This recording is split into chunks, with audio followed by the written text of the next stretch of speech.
Yo! Ça va ou quoi? Ça va et toi? Ouais, c'est parti? Vas-y, rentre. Vas-y. Alors, là, il y a quand même la petite collection de maillots 2004-2005. 88-89, le plus vieux que j'ai, qui est cool, avec des petits motifs un peu géométriques. 98-99, ça c'est la grande époque Salas, Vieri. 92-93, avec le petit numéro 10 qui devait être à Gascogne cette année-là. Celui-là c'est le top, celui-là quoi. Celui-là c'est le top. Celui-là c'est celui de saison 80, non c'est 2014-2015, saison où on finit 3ème. Et c'est en fait c'est un maillot un peu symbolique parce que c'est une réédition du maillot de 87, qui est une saison où la Lazio est en série B. Elle démarre le championnat avec 9 points de retard, ce qui est énorme à l'époque parce que c'est la victoire à 2 points. Donc quand tu démarres à -9, t'es vraiment dans la merde. Et elle démarre avec la pénalité à cause du Totonero. Et au final, elle arrive à arracher à la dernière journée une place pour les barrages pour pas se sauver. Et un match où elle marque à la 82e minute. Donc si tu veux, pendant 80 minutes, les supporters ils étaient en série C quoi. Et du coup, ils arrachent la place pour les barrages. Et pareil, les barrages, il y a un match contre Campobasso. Et ça gagne 1-0 aussi, quoi. Et ça sauve, ça reste en série B. L'année d'après, ça remonte en série A, quoi. Donc c'était vraiment... la Lazio aurait pu mourir cette année-là. Donc ce maillot-là, qui s'appelle le maillot La Maglia del Meno 9, le maillot du -9, il est mythique. Et quand il a été réédité en 2014, les supporters étaient fous. Luciano Receconi, qui est quand même mythique... parce que champion d'Italie avec la Lazio en 74, et 2 ans plus tard, il veut faire une blague dans une bijouterie, il rentre avec un autre joueur de la Lazio et il dit « ceci est un hold-up », sauf que le bijoutier le reconnaît pas, il prend peur, il prend le flingue sous son comptoir et il lui tire dessus et il le tue quoi. Voilà. Est-ce que tu peux nous présenter la Lazio? Alors, présenter la Lazio, c'est pas évident, c'est long, c'est une longue histoire, c'est une belle histoire, c'est une histoire parfois tragique, parfois des embrouilles, voilà, mais en fait c'est ça qu'il faut tenter d'expliquer quand on parle de la Lazio, c'est que c'est un peu le club du... comment expliquer, on a toujours tendance à penser, du moins à Rome, que tu as, entre guillemets, les gentils la Roma et les méchants la Lazio. Alors c'est hyper caricatural, mais quelque part, je vais pas dire que c'est totalement faux. Mais c'est pas les méchants en fait, c'est un peu les bad, c'est les bad boys, c'est le mauvais côté, voilà.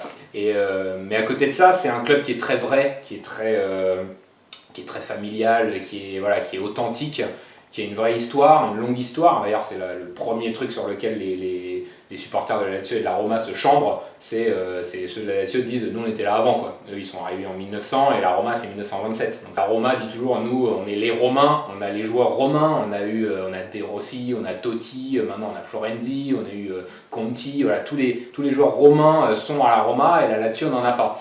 Alors il y a toujours eu un peu ce complexe de la bandiera entre guillemets, mais voilà, la Lazio c'est pas ça, c'est qu'elle s'est attachée à des joueurs. Voilà, j'ai un exemple très typique, c'est celui de Paul Gascogne.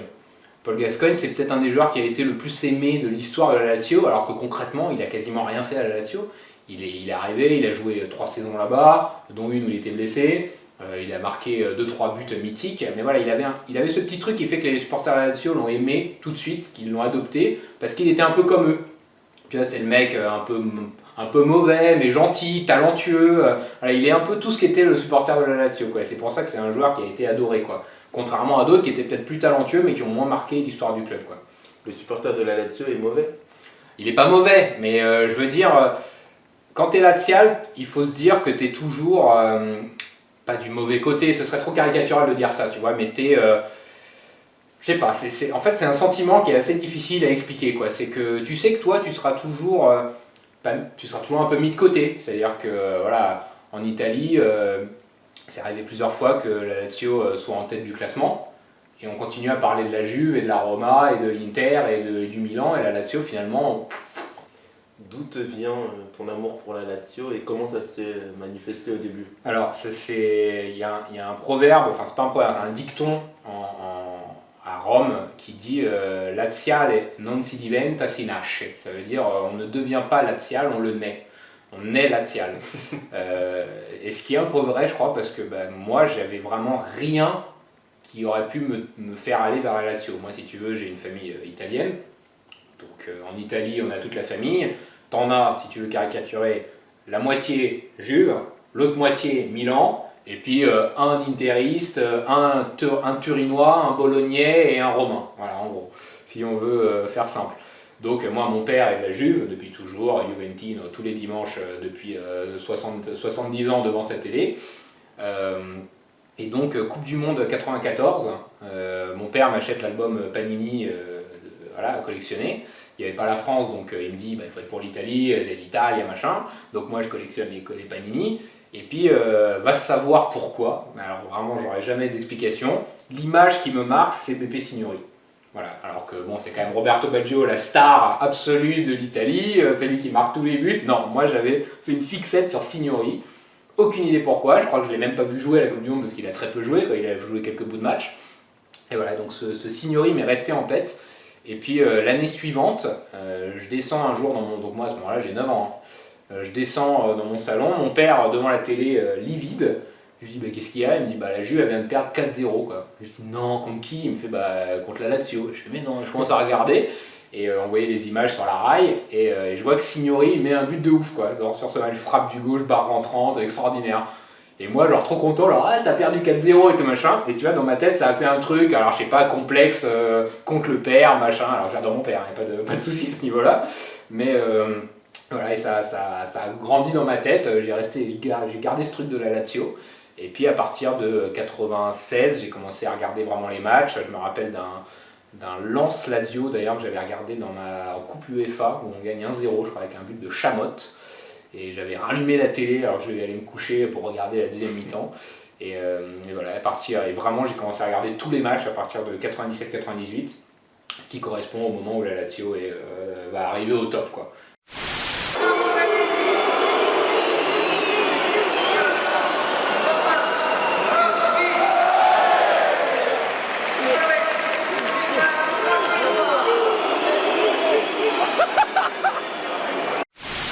Beaucoup voient la Lazio comme un club raciste. Ouais.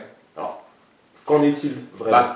C'est une réputation qui lui colle à la peau depuis maintenant 20 ans quasiment, qui bizarrement est très française. C'est-à-dire que tu vas parler de la Lazio ailleurs en Europe, on aura beaucoup moins cette image, qui a été véhiculée, je pense, beaucoup, en France en tout cas, par les cris de singe qu'il y avait eu envers Lilian Thuram. Il y avait eu des cris de singe envers Lilian Thuram quand il était à Parme. Et on en avait beaucoup parlé en France parce qu'en plus c'était une époque 97-98 où si tu veux Thuram, on touche pas à Thuram, tu vois. Genre. Donc, et d'ailleurs Thuram, petite anecdote, qui est originaire de Fontainebleau, donc qui est la ville où moi je suis né. J'étais allé chez lui quand j'avais 15 ans pour le rencontrer, donc c'était juste après le mondial 98. Et il venait d'être transféré à la Juve et il m'avait raconté qu'il avait failli signer à la Lazio à un moment où il était à Parme et que finalement il avait choisi la Juve parce que la Lazio tout lui plaisait sauf les supporters quoi. Et que lui en tant que joueur il pouvait pas aller dans un club où on avait sifflé, on avait fait des cris de singe envers des joueurs noirs mais lui en plus quoi. Voilà, donc c'est un truc qui a existé, c'est réel. Il y a d'ailleurs encore des imbéciles qui le font encore aujourd'hui. Maintenant de là à dire que la Lazio est un club raciste, non, évidemment non. Il y a du racisme en Italie, voilà, c'est un secret pour personne, il y en a dans tous les stades en Italie. Il y a des problèmes dans le peuple italien à ce niveau-là, beaucoup plus qu'en France où on a quand même beaucoup plus de mixité qu'en Italie. Mais voilà, cette image de raciste, elle colle à la Lazio à cause de trucs qui ont été faits. Je prends toujours l'exemple, pour parler de ça, du prisonnier. Voilà, le prisonnier il fait une connerie, un crime, il va en prison. Voilà. Après son crime, il aura beau se comporter bien pendant 20 ans et plus rien faire, on se souviendra toujours de son crime. Voilà. La Lazio c'est pareil, aujourd'hui il y en a très peu. Ou il y en a le même nombre qu'à la Juve, qu'à la Roma, sauf que, comme je t'expliquais, l'image colle quoi. Et le club actuel a beau tenter de faire des actions, de mettre ils ont eu plein de fois le maillot avec écrit no racisme. Bon, t'effaces pas, on est, je crois, le seul club en Europe à avoir fait, après les attentats de Charlie Hebdo, un maillot Je suis Charlie. Bon, tout ça, on n'en parle pas. parce que quand il y a un truc bien, c'est plus dur d'en parler que quand il y a 10 connards qui vont faire des cris de singe. Moi j'en ai pas mal souvent parlé avec Ousmane Dabo, qui a été joueur pendant longtemps à la Lazio et qui lui est amoureux de la Lazio, qui lui défend toujours le club parce qu'il dit moi j'y ai joué pendant X saisons et j'ai jamais eu aucun problème à la Lazio, il n'y a pas de problème de racisme. Moi je jouais avec Di Canio c'était câlin tous les matins. La palla di Urani per Di Canio.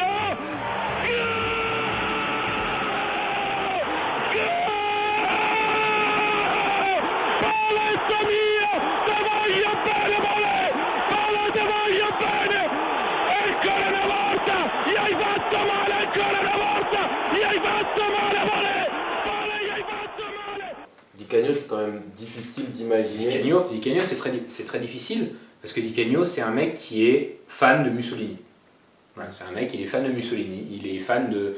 Mais quand tu l'entends parler, Di Canio, c'est un mec hyper brillant. Donc c'est hyper, tu vois, c'est hyper paradoxal, quoi. C'est un gars hyper intelligent qui va, quand tu vas l'écouter, qui va te démontrer par X ou Y que lui, ce qu'il aimait, c'était certaines idéologies qui faisaient qu'en Italie, tout le monde avait du travail. Et en fait, il va axer sur ça, tu vois. Il va pas du tout te dire, moi j'aimais Mussolini parce que voilà, le racisme, parce que pas de noirs en Italie. Pas du tout.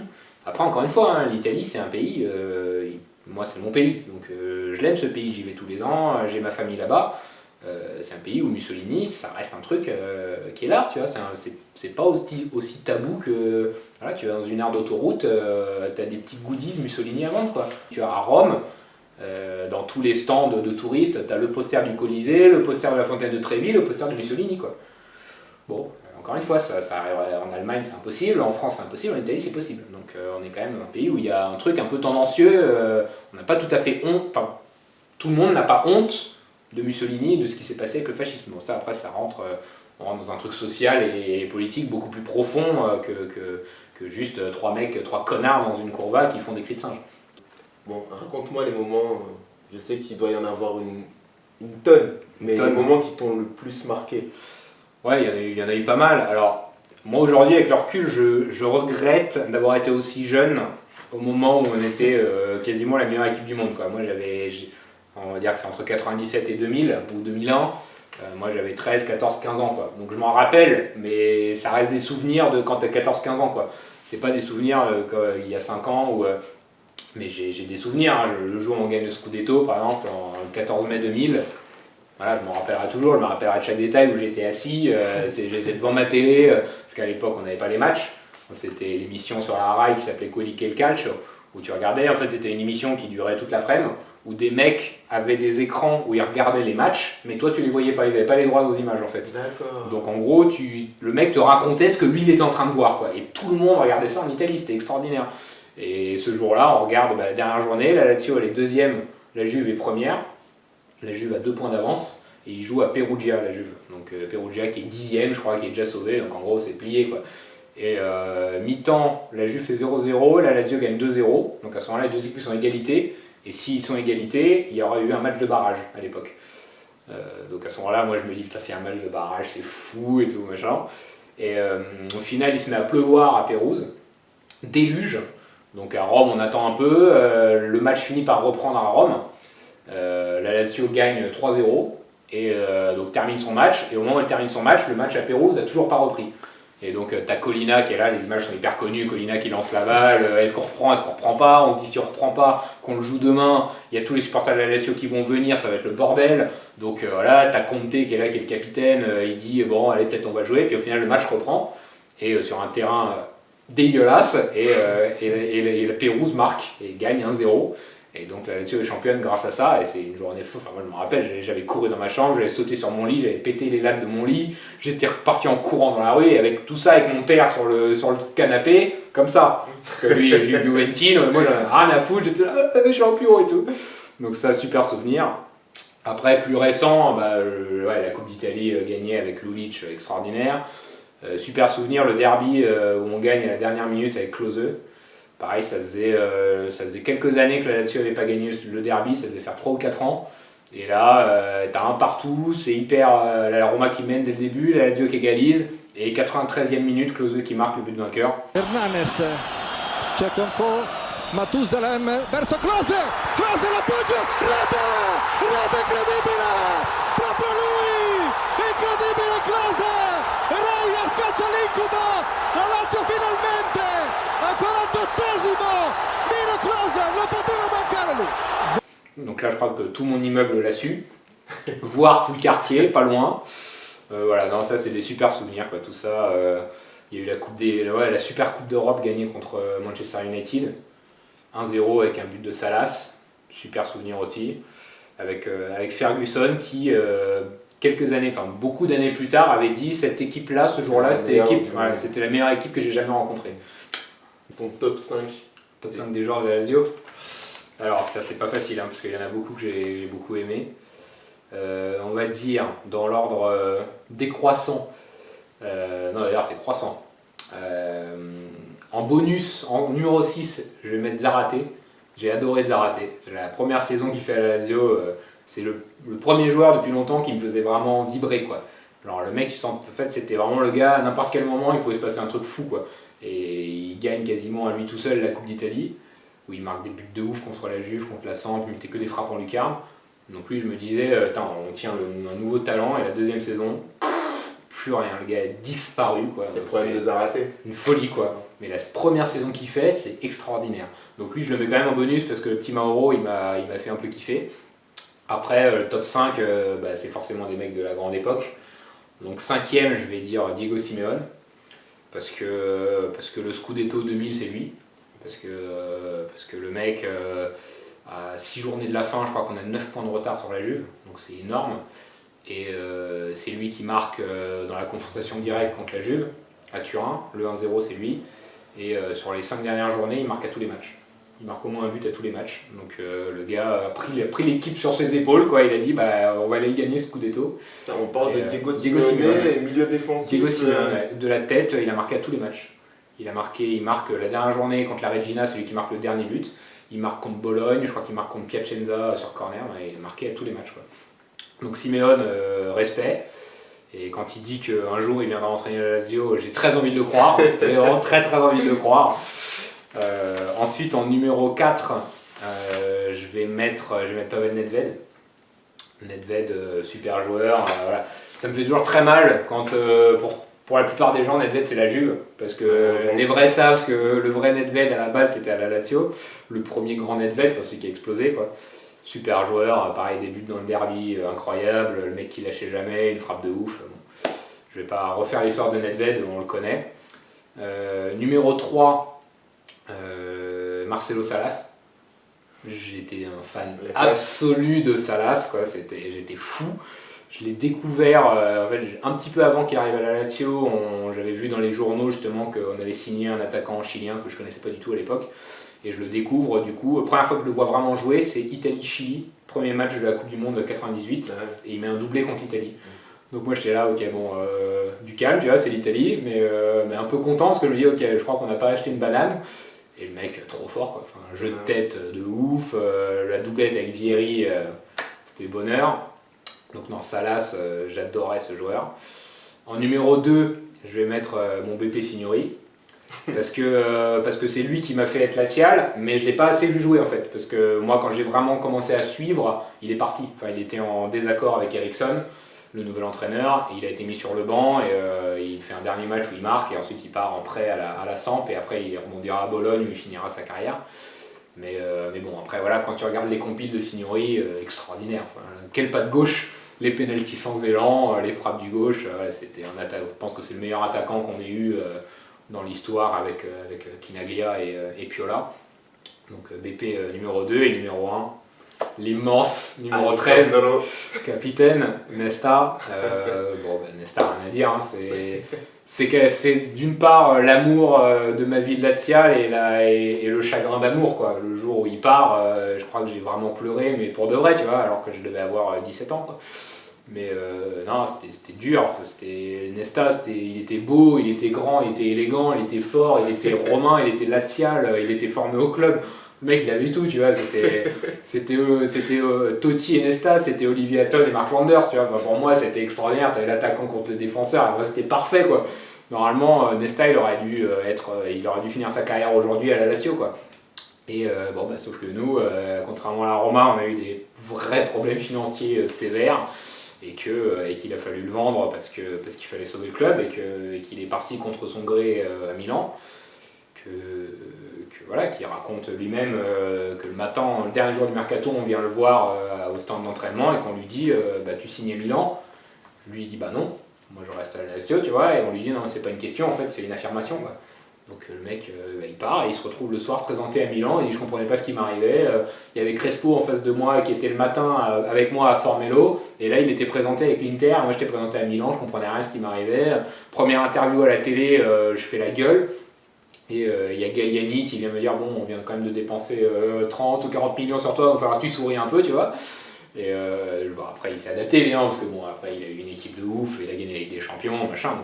Tu regardes sur n'importe quel forum ou site de la Lazio, dès qu'il y a une vidéo de Nesta, en dessous les commentaires c'est mon capitaine, je t'aime capitaine, voilà, ça restera le vrai capitaine de la Lazio, c'est lui, quoi. J'aurais aimé qu'il revienne finir la carrière à la fin, il y aurait eu l'occasion, mais pareil, le président Lotito qui avait fait cette magnifique sortie en 2006 quand Nesta pensait revenir, qui dit on n'a pas besoin de vieux dans l'équipe, et l'année d'après il gagne la Ligue des Champions avec Milan en 2007.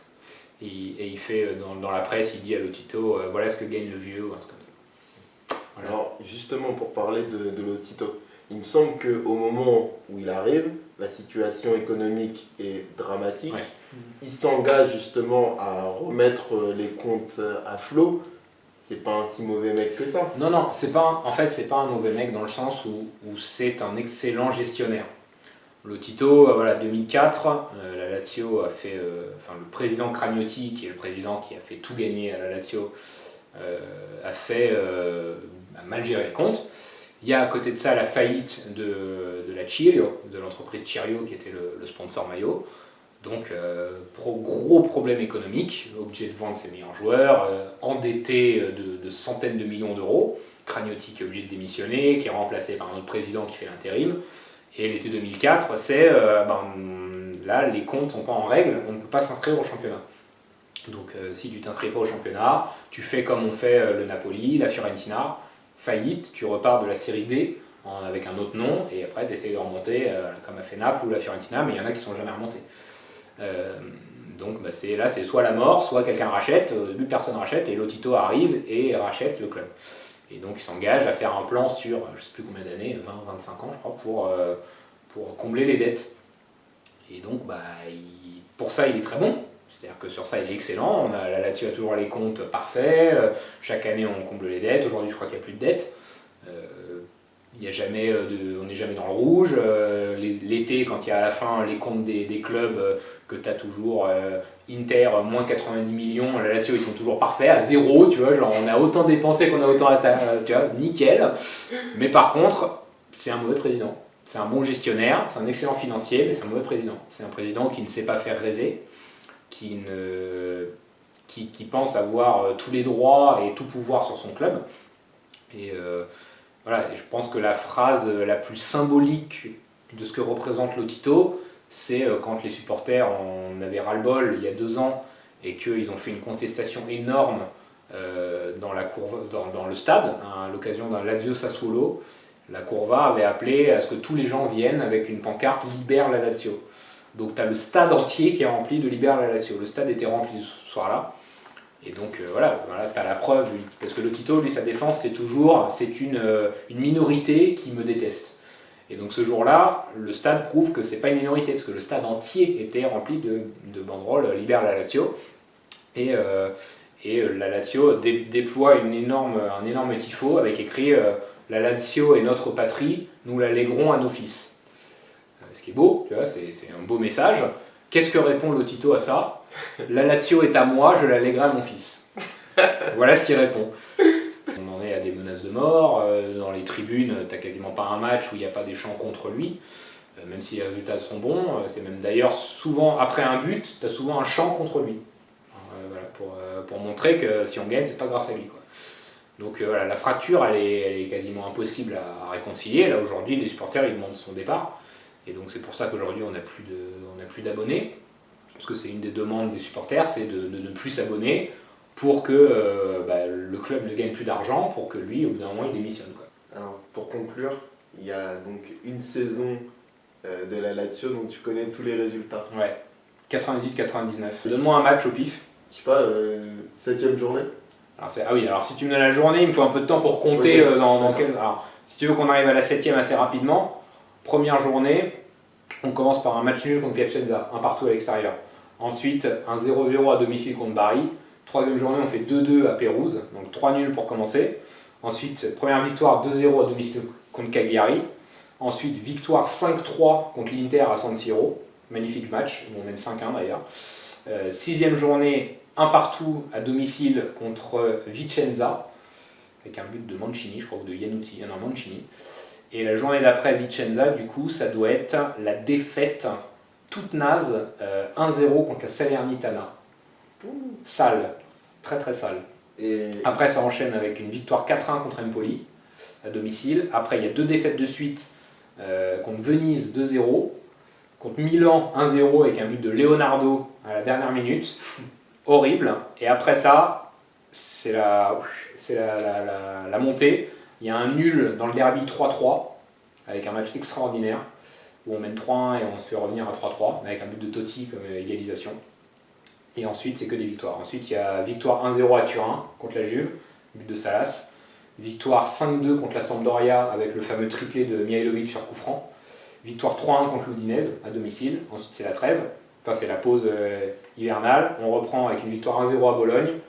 Victoire 2-0 contre la Fiorentina à domicile.